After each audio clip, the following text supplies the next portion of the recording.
ભાષાંતર અને સમજૂતી છે. પેપર 1. પ્રશ્ન 1. એક્સ ને વાય સાથે જોડો. એક્સ ઓય. 1. પ્રોક્સિમિક્સ. એ. સ્પર્શનો વિયોગ. 2. કાઇનેસિક્સ. બી. શારીરિક હાવભાવ ઉપયોગ. 3.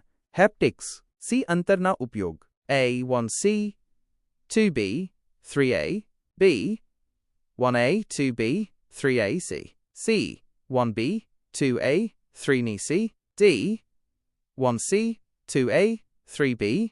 જવાબ A 1C 2B 3A. સમજૂતી. પ્રોક્સિમિક્સ અંતરના ઉપયોગ સાથે સંબંધિત છે. કાઇનેસિક્સ શારીરિક હાવભાવના ઉપયોગ સાથે સંબંધિત છે. હેપ્ટિક્સ સ્પર્શના વિયોગ સાથે સંબંધિત છે. પ્રશ્ન 2. પ્રત્યાયનમાં અંતરના ઉપયોગને અધોરેખિત કહેવાય છે. A. પ્રોક્સિમિક્સ. B. ક્રોનોમિક્સ. C.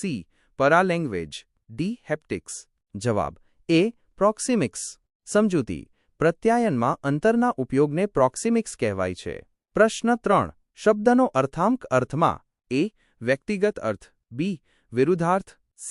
સૂચિત અર્થ. D. ખરા અર્થમાં. જવાબ D. ખરા અર્થમાં. સમજૂતી. શબ્દનો અર્થાંક અર્થમાં ખરા અર્થમાં હોય છે. પ્રશ્ન 4. પ્રત્યાયન પ્રક્રિયામાં ગ્રહણ કરનાર રિસીવર. A. સંદેશાનું સાંકેતિક રૂપાંતરણ. B. સંદેશાનું રૂપાંતરણ. C. ચેનલમાં. D. ફાળો નથી. જવાબ B. સંદેશાનું રૂપાંતરણ. સમજૂતી. પ્રત્યાયન પ્રક્રિયામાં ગ્રહણ કરનાર રિસીવર સંદેશાનું રૂપાંતરણ કરે છે. નોંધ: અહીં પ્રશ્ન 3 અને 4માં વિકલ્પો થોડા અસ્પષ્ટ છે, તેથી જવાબો સંદર્ભ પ્રમાણે અનુમાનિત છે. ચોક્કસ. અહીં આપેલા પ્રશ્નો અને જવાબોનું ગુજરાતીમાં ભાષાંતર અને સમજૂતી છે. પ્રશ્ન 5. ડેમોફોબિયા સૂચિત કરે છે કે A.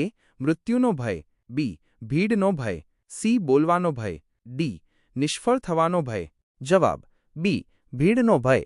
સમજૂતી. ડેમોફોબિયા એટલે ભીડનો ભય. પ્રશ્ન 6. નીચેનામાંથી કઈ સંસ્થા ભારતમાં ગુણવત્તાયુક્ત તાંત્રિક અને મેનેજમેન્ટ ઉચ્ચ શિક્ષણ માટે જવાબદાર છે? A. NCERT. B. AICTE. C. NCTE. D. NIEPA. જવાબ B. AICTE. સમજૂતી. AICTE all India council four technical education ભારતમાં ગુણવત્તાયુક્ત તાંત્રિક અને મેનેજમેન્ટ ઉચ્ચ શિક્ષણ માટે જવાબદાર છે. પ્રશ્ન 7. NAAC NAAC મૂલ્યાંકન ચક્રની અવધિ અધોરેખિત છે. A. 3 વર્ષ. B. 5 વર્ષ. C. 10 વર્ષ. D. 7 વર્ષ. જવાબ B. 5 વર્ષ. સમજૂતી. NAAC મૂલ્યાંકન ચક્રની અવધિ 5 વર્ષ છે. પ્રશ્ન 8. ભારતમાં દર વર્ષે રાષ્ટ્રીય શિક્ષણ દિવસની ઉજવણી કયા દિવસે થાય છે? A. 14મી નવેમ્બર. B. 5મી સપ્ટેમ્બર. C. 11મી નવેમ્બર. D. 2જી ઓક્ટોબર. જવાબ C. 11મી નવેમ્બર. સમજૂતી. ભારતમાં દર વર્ષે 11મી નવેમ્બરના રોજ રાષ્ટ્રીય શિક્ષણ દિવસની ઉજવણી થાય છે. ચોક્કસ. અહીં આપેલા પ્રશ્નો અને જવાબોનું ગુજરાતીમાં ભાષાંતર અને સમજૂતી છે. પ્રશ્ન 9. NEP ઓફ 2020ના સંદર્ભે ABCનું પૂરું નામ શું છે? A. Academic bank of credits. B. Academic bank of certification. C. વાર્ષિક book of credits. D. Academic basic certification. જવાબ A. Academic bank of credits. સમજૂતી. NEP ઓફ 2020ના સંદર્ભે ABCનું પૂરું નામ એકેડેમિક બેંક ઓફ ક્રેડિટ્સ છે. પ્રશ્ન 10. NIRFના 2023ના સમગ્રતય મૂલ્યાંકન મુજબ ભારતમાં કઈ સંસ્થા પ્રથમ ક્રમે છે? A. IISc Bangalore. B. IISR Pune. C. IIT Madras. D. IIM Ahmedabad. જવાબ C. IIT મદ્રાસ. સમજૂતી. NIRFના 2023ના સમગ્રતય મૂલ્યાંકન મુજબ ભારતમાં IIT મદ્રાસ પ્રથમ ક્રમે છે. પ્રશ્ન 11. નીચે આપેલ ડાયાગ્રામમાંથી કયો ડાયાગ્રામ ટેનિસના ચાહકો, ક્રિકેટ પ્લેયર્સ અને વિદ્યાર્થીઓના સંબંધો સાચા રજૂ કરે છે? A. B. C. D. જવાબ C. સમજૂતી. જવાબ C છે કારણ કે ટેનિસના ચાહકો, ક્રિકેટ પ્લેયર્સ અને વિદ્યાર્થીઓ વચ્ચે પરસ્પર સંબંધ છે. કેટલાક વિદ્યાર્થીઓ ટેનિસના ચાહકો અને ક્રિકેટ પ્લેયર્સ બંને હોઈ શકે છે. ચોક્કસ. અહીં આપેલા પ્રશ્નો અને જવાબોનું ગુજરાતીમાં ભાષાંતર અને સમજૂતી છે. પ્રશ્ન 12. એમ્પાયર નિર્ણય કરતા જે રીતે મેચ ક્રિકેટ મેચ સાથે સંકળાયેલ છે તે જ રીતે જજ ન્યાયાધીશ કઈ રીતે સંકળાયેલ છે? એ. કોર્ટ, બી. વકીલ, સી. ચુકાદો, ડી. કાયદાકીય બાબત. જવાબ એ. કોર્ટ.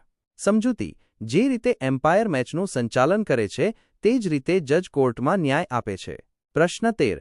નીચે આપેલા પ્રશ્નમાં આપેલું વિધાન ધારણા ન I અને 2 ને અનુરૂપે છે. વિધાનોની ખાતરી કરીને નક્કી કરો કે આપેલ ધારણા કઈ સૂચિત છે. વિધાન: જો તમે કોઈ જાહેરાત આપવા માંગતા હોય તો X- અખબારપત્રમાં આપજો. A, B ને કહે છે. ધારણા I બી પોતાની પ્રોડક્ટ ઉત્પાદનની પ્રસિદ્ધ કરવા માંગતો હોય. ધારણા 2. અખબારપત્ર X- એ વિશાળ સર્ક્યુલેશન ફેલાવો ધરાવતું હોય. A માત્ર ધારણા I જ સૂચિત છે. B માત્ર ધારણા 2 જ સૂચિત છે. C માત્ર ધારણા I અથવા ધારણા 2 સૂચિત છે. D ધારણા I અથવા ધારણા 2 માંથી એક પણ નહીં. જવાબ B માત્ર ધારણા 2 જ સૂચિત છે. સમજૂતી અહીં એ બીને કહે છે કે જો તમે જાહેરાત આપવા માંગતા હો તો અખબાર X- આપો. આ સૂચવે છે કે અખબાર X- આપો વિશાળ સર્ક્યુલેશન ધરાવે છે, તેથી ધારણા 2 સૂચિત છે. ધારણા I વિશે કોઈ માહિતી આપવામાં આવી નથી. ચોક્કસ. અહીં આપેલા પ્રશ્નો અને જવાબોનું ગુજરાતીમાં ભાષાંતર અને સમજૂતી છે. પ્રશ્ન 14. P, Q, R, S અને U એ કુટુંબના સભ્યો છે. P અને Q એ સગા ભાઈ છે. R એ Pની બહેન છે. S એ Pના પિતા છે. U એ Sના પિતા છે. તો P અને U વચ્ચે શું સંબંધ થાય? A. પૌત્રી અને દાદાનો. B. પૌત્ર અને દાદાનો. C. પિતા અને પુત્રનો. D. પિતા અને દીકરીનો. જવાબ B. પૌત્ર અને દાદાનો. સમજૂતી U એ Sના પિતા છે અને S એ Pના પિતા છે. તેથી U એ Pના દાદા થાય છે અને P એ Uનો પૌત્ર થાય છે. પ્રશ્ન 15. આપેલ હરોળમાં એ પછી કયો શબ્દ આવશે તે શોધો.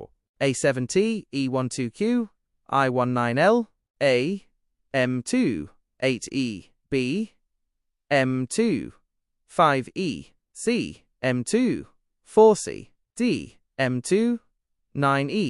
જવાબ A, M2, 8E. સમજૂતી અહીં અક્ષરોમાં +4નો વધારો છે અને સંખ્યાઓમાં +5, +7, +9નો વધારો થાય છે. A+4 = E+4 = I+4 = M. 7 + 5 = 12, 12 + 7 = 19, 19 + 9 = 28, T, 3 = Q, Q, 3 = L, L3 = I. તેથી જવાબ M2, 8E આવશે. પ્રશ્ન 16. નીચેના પૈકી ક્યાં વેબ બ્રાઉઝર છે? 1. માઇક્રોસોફ્ટ એજ. 2. Google chrome. 3. Mozilla Firefox. 4. Opera. 5. Safari. આપેલા વિકલ્પોમાંથી યોગ્ય ઉત્તર પસંદ કરો. A. 1, 2, 3 અને 4. B. 1, 2, 4 અને 5. C. 1, 2, 3, 4 અને 5. D. 1, 2, 3 અને 5. જવાબ C. 1, 2, 3, 4 અને 5. સમજૂતી Microsoft Edge, Google Chrome, Mozilla Firefox, Opera અને સફારી એ તમામ વેબ બ્રાઉઝર છે.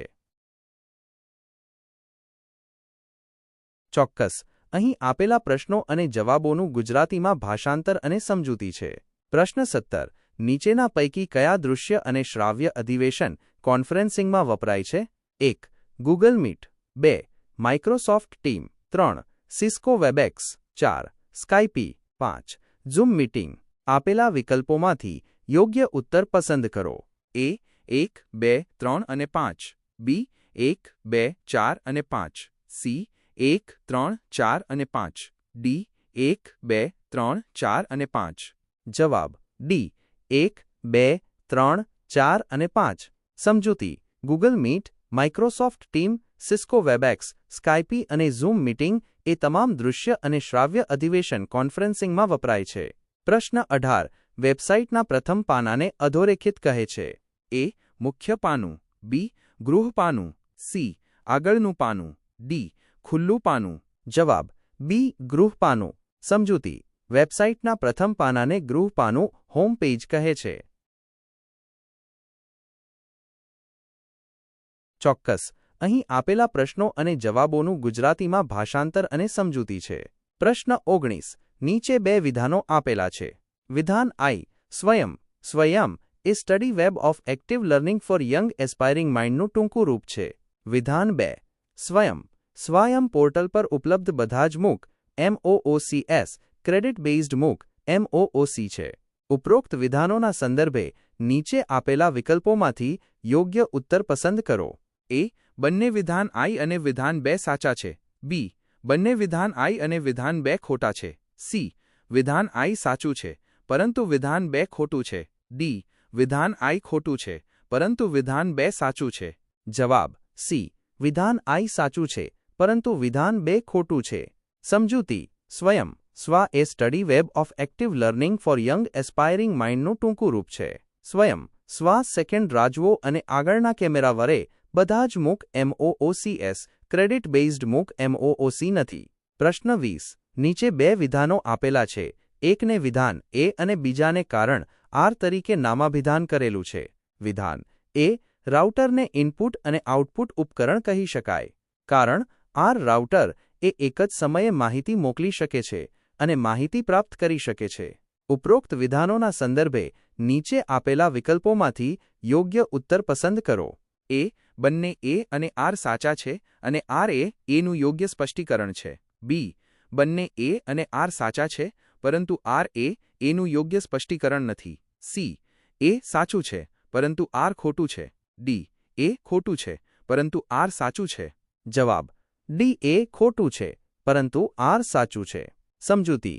રાઉટર એ ઇનપુટ અને આઉટપુટ ઉપકરણ નથી. રાઉટર એ નેટવર્ક ઉપકરણ છે, જે નેટવર્ક વચ્ચે ડેટા પેકેટ ફોરવર્ડ કરે છે. રાઉટર એક જ સમયે માહિતી મોકલી શકે છે અને માહિતી પ્રાપ્ત કરી શકે છે, તેથી કારણ આર સાચું છે. ચોક્કસ. અહીં આપેલા પ્રશ્નો અને જવાબોનું ગુજરાતીમાં ભાષાંતર અને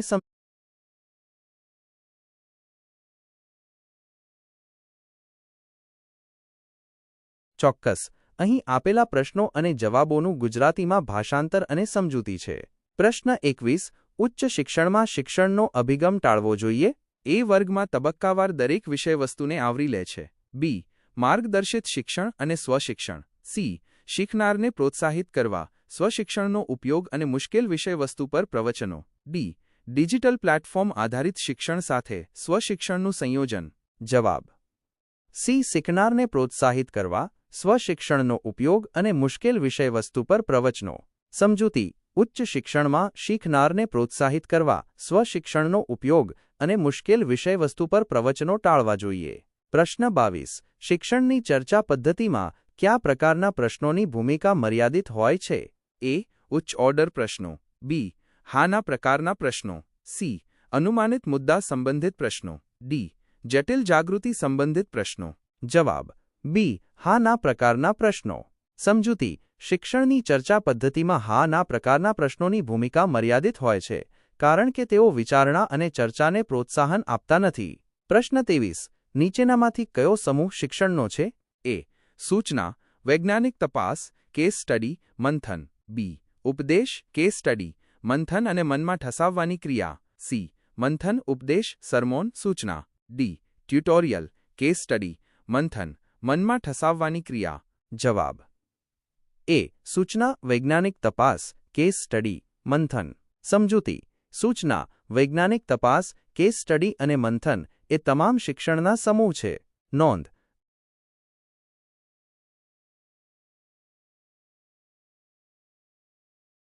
ચોક્કસ. અહીં આપેલા પ્રશ્નો અને જવાબોનું ગુજરાતીમાં ભાષાંતર અને સમજૂતી છે. પ્રશ્ન 24. નીચેના ચલોનો સમૂહ મોટાભાગે શીખવાના પરિણામોને પ્રભાવિત કરે છે. એ. પ્રેરણા, સમજ, જાતિ, સમજશક્તિ. બી. અભ્યાસની આદત, ધર્મ, પ્રેરણા, સામાજિક આર્થિક સ્થિતિ. સી. ધર્મ, સામાજિક આર્થિક સ્થિતિ, શબ્દભંડોળ, સમજશક્તિ. ડી. સમજશક્તિ, અભ્યાસની આદત, સમજ, પ્રેરણા. જવાબ. ડી. સમજશક્તિ, અભ્યાસની આદત, સમજ, પ્રેરણા. સમજૂતી. સમજશક્તિ, અભ્યાસની આદત, સમજ અને પ્રેરણા એ શીખવાના પરિણામોને પ્રભાવિત કરતા મહત્વપૂર્ણ ચલો છે. પ્રશ્ન 25. વ્યવસાય તરીકે શિક્ષણની લાક્ષણિકતાઓ સુનિશ્ચિત કરતી નથી. એ. આચારસંહિતા ધરાવે છે. બી. સ્વતંત્ર રીતે કામ કરવાની સ્વતંત્રતા. સી. સારી કમાણી અને કૌટુંબિક જીવન. ડી. સંશોધનની સ્વતંત્રતા અને વિદ્યાર્થીનું પરામર્શ. જવાબ સી. સારી કમાણી અને કૌટુંબિક જીવન. સમજૂતી. શિક્ષણના વ્યવસાયમાં સારી કમાણી અને કૌટુંબિક જીવન હંમેશા સુનિશ્ચિત હોતું નથી, કારણ કે તે વિવિધ પરિબળો પર આધાર રાખે છે. પ્રશ્ન 26. નીચેના પૈકી ક્યાં ટકાઉ વિકાસના ધ્યેયો છે? 1. સ્વચ્છ જળ અને આરોગ્ય વિદ્યા. 2. વનનાબૂદી. 3. પર્યાવરણીય કાર્યો. 4. ગુણવત્તાયુક્ત શિક્ષણ. 5. પરવડે તેવી અને સ્વચ્છ ઉર્જા. આપેલા વિકલ્પોમાંથી યોગ્ય ઉત્તર પસંદ કરો. એ. 1, 3, 4 અને 5. બી. 1, 3 અને 5. સી. 1, 2, 3 અને 5. ડી. 1, 3 અને 4. જવાબ એ. 1, 3, 4 અને 5. સમજૂતી. સ્વચ્છ જળ અને આરોગ્ય વિદ્યા, પર્યાવરણીય કાર્યો, ગુણવત્તાયુક્ત શિક્ષણ અને પરવડે તેવી અને સ્વચ્છ ઉર્જા એ ટકાઉ વિકાસના ધ્યેયો છે. વનનાબૂદી એ ટકાઉ વિકાસનો ધ્યેય નથી. ચોક્કસ. અહીં આપેલા પ્રશ્નો અને જવાબોનું ગુજરાતીમાં ભાષાંતર અને સમજૂતી છે. પ્રશ્ન 27. નીચે આપેલા વિકલ્પોને મેળવીને સાચો વિકલ્પ પસંદ કરો. G20 પ્રમુખપદ વર્ષ રાષ્ટ્ર. I 2022 A Brazil. 2. 2023 B. Bharat. 3. 2024 C. South Africa. IV 2025 D. Indonesia. I 2, 3. IV. A. DBCA. B. DBAC. C. ABCD. D. BCDA. જવાબ એ. DBCA. સમજૂતી. 2022માં G20નું પ્રમુખપદ ઇન્ડોનેશિયા પાસે હતું. 2023માં G20નું પ્રમુખપદ ભારત પાસે હતું. 2024માં G20નું પ્રમુખપદ બ્રાઝિલ પાસે હશે. 2025માં G20નું પ્રમુખપદ સાઉથ આફ્રિકા પાસે હશે. પ્રશ્ન 28. તાજેતરમાં ફેબ્રુઆરી 2023માં કયા રાજ્યમાં લિથિયમ ખનિજનો જથ્થો મળી આવ્યો છે? એ. જમ્મુ અને કાશ્મીર. બી. ગુજરાત. સી. ઝારખંડ. ડી. બિહાર. જવાબ એ. જમ્મુ અને કાશ્મીર. સમજૂતી. તાજેતરમાં ફેબ્રુઆરી 2023માં જમ્મુ અને કાશ્મીર રાજ્યમાં લિથિયમ ખનિજનો જથ્થો મળી આવ્યો છે. ચોક્કસ. અહીં આપેલા પ્રશ્નો અને જવાબોનું ગુજરાતીમાં ભાષાંતર અને સમજૂતી છે. પ્રશ્ન 29. નીચેના પૈકી ક્યાં વાવાઝોડાઓએ છેલ્લા કેટલાક વર્ષોમાં ભારતના પૂર્વ તટને પ્રભાવિત કર્યો છે? 1. વાવાઝોડું બિપરજોય. 2. વાવાઝોડું ફાની. 3. વાવાઝોડું તાઉતે. 4. વાવાઝોડું અમ્ફન. આપેલા વિકલ્પોમાંથી યોગ્ય ઉત્તર પસંદ કરો. એ. 1, 2 અને 3. બી. 1 અને 3. સી. 2 અને 4. ડી. 1, 3 અને 4. જવાબ સી. 2 અને 4. સમજૂતી. છેલ્લા કેટલાક વર્ષોમાં ફાની અને અમ્ફન વાવાઝોડાઓએ ભારતના પૂર્વ તટને પ્રભાવિત કર્યો છે. બિપરજોય અને તાઉતે વાવાઝોડાઓએ પશ્ચિમી તટને પ્રભાવિત કર્યો હતો. પ્રશ્ન 30. નીચે બે વિધાનો આપેલા છે. એકને વિધાન એ અને બીજાને કારણ આર તરીકે નામાભિધાન કરેલું છે. વિધાન એ. ઓગસ્ટ 2023માં શહેર એક્સનો એર ક્વોલિટી ઇન્ડેક્સ AQI 257 છે, જ્યારે શહેર વાયનો AQI 65 છે. કારણ આર. શહેર એક્સ એ શહેર વાય કરતાં વધુ વાયુ પ્રદૂષિત છે. ઉપરોક્ત વિધાનોના સંદર્ભે નીચે આપેલા વિકલ્પોમાંથી યોગ્ય ઉત્તર પસંદ કરો. એ. બંને એ અને આર સાચા છે અને આર એ એનું યોગ્ય સ્પષ્ટીકરણ છે. બી. બંને એ અને આર સાચા છે, પરંતુ આર એ એનું યોગ્ય સ્પષ્ટીકરણ નથી. સી. એ સાચું છે, પરંતુ આર ખોટું છે. ડી. એ ખોટું છે, પરંતુ આર સાચું છે.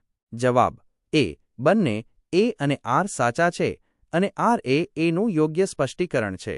સમજૂતી. વિધાન એ સાચું છે કારણ કે ઓગસ્ટ 2023માં શહેર એક્સનો એર ક્વોલિટી ઇન્ડેક્સ AQI 257 છે, જ્યારે શહેર વાયનો AQI 65 છે. કારણ આર પણ સાચું છે કારણ કે શહેર એક્સ એ શહેર વાય કરતાં વધુ વાયુ પ્રદૂષિત છે અને તે વિધાન એનું યોગ્ય સ્પષ્ટીકરણ પણ છે. ચોક્કસ. અહીં આપેલા પ્રશ્નો અને જવાબોનું ગુજરાતીમાં ભાષાંતર અને સમજૂતી છે. પ્રશ્ન 31. સંશોધનની વૈજ્ઞાનિક પદ્ધતિમાં પ્રક્રિયાનો સમાવેશ થાય છે. એ. ઇન્ડક્શન. બી. ડિડક્શન. સી. ઇન્ડો-ડિડક્ટિવ પદ્ધતિ. ડી. ચિંતન. જવાબ સી. ઇન્ડો-ડિડક્ટિવ પદ્ધતિ. સમજૂતી. સંશોધનની વૈજ્ઞાનિક પદ્ધતિમાં ઇન્ડક્શન અને ડિડક્શન બંને પ્રક્રિયાઓનો સમાવેશ થાય છે. ઇન્ડક્શન એટલે ચોક્કસ અવલોકનો પરથી સામાન્ય તારણો કાઢવા અને ડિડક્શન એટલે સામાન્ય સિદ્ધાંતો પરથી ચોક્કસ પરિણામોની આગાહી કરવી. પ્રશ્ન 32. સ્નોબોલ નમૂના પદ્ધતિ. એ. સર્વેક્ષણ પદ્ધતિ દરમિયાન સૌથી વધુ પસંદગીની તકનીક છે. બી. પ્રાયોગિક અભ્યાસ માટે પ્રતિનિધિ નમૂના પ્રદાન કરે છે. સી. અજ્ઞાત સમષ્ટિમાંથી નમૂના ઓળખવા માટે યોગ્ય છે. ડી. રેન્ડમ નમૂના મેળવવા માટે રોલિંગ બોલ મશીનનો ઉપયોગ. જવાબ. સી. અજ્ઞાત સમષ્ટિમાંથી નમૂના ઓળખવા માટે યોગ્ય છે. સમજૂતી. સ્નોબોલ નમૂના પદ્ધતિ અજ્ઞાત સમષ્ટિમાંથી નમૂના ઓળખવા માટે યોગ્ય છે. આ પદ્ધતિમાં સંશોધક એક કે થોડાક લોકો સાથે શરૂઆત કરે છે જે સમષ્ટિના ભાગ હોય છે અને પછી તેમને અન્ય સંભવિત સહભાગીઓનો સંદર્ભ આપવા માટે કહે છે. પ્રશ્ન 33. ઐતિહાસિક સંશોધન માટે નીચેનામાંથી કયું વિધાન સાચું છે? એ. તે વૈજ્ઞાનિક તપાસ નથી. બી. બાહ્ય માહિતી માન્યતા અનુમાનિત છે. સી. તારણો મોટા પ્રમાણમાં વ્યક્તિલક્ષી છે. ડી. ભવિષ્યમાં કોઈ યોગદાન વિના ભૂતકાળને પ્રગટ કરે છે. જવાબ. બી. બાહ્ય માહિતી માન્યતા અનુમાનિત છે. સમજૂતી. ઐતિહાસિક સંશોધનમાં બાહ્ય માહિતીની માન્યતા અનુમાનિત હોય છે કારણ કે સંશોધક ભૂતકાળની ઘટનાઓ અને સ્ત્રોતો પર આધાર રાખે છે.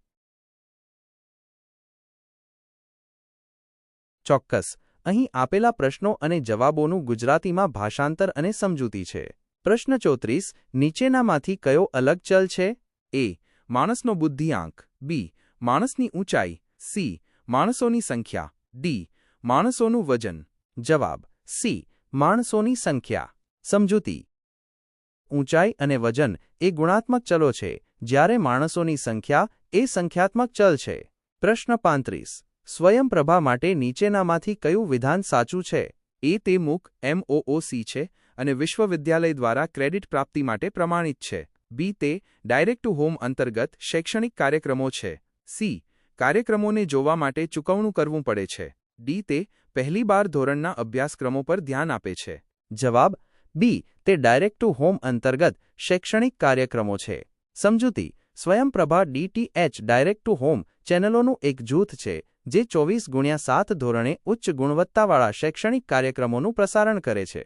પ્રશ્ન 36. રવિ દક્ષિણ તરફ 4 કિલોમીટર સીધી મુસાફરી કરે છે. તે ડાબી તરફ વળી અને 6 કિલોમીટર મુસાફરી કરે છે. પછી જમણી તરફ વળે છે અને 4 કિલોમીટર સીધી મુસાફરી કરે છે. તો તે શરૂઆતની સ્થિતિએથી કેટલો દૂર હશે? એ. 8 કિલોમીટર. બી. 10 કિલોમીટર. સી.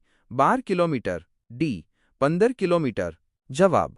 બી. 10 કિલોમીટર.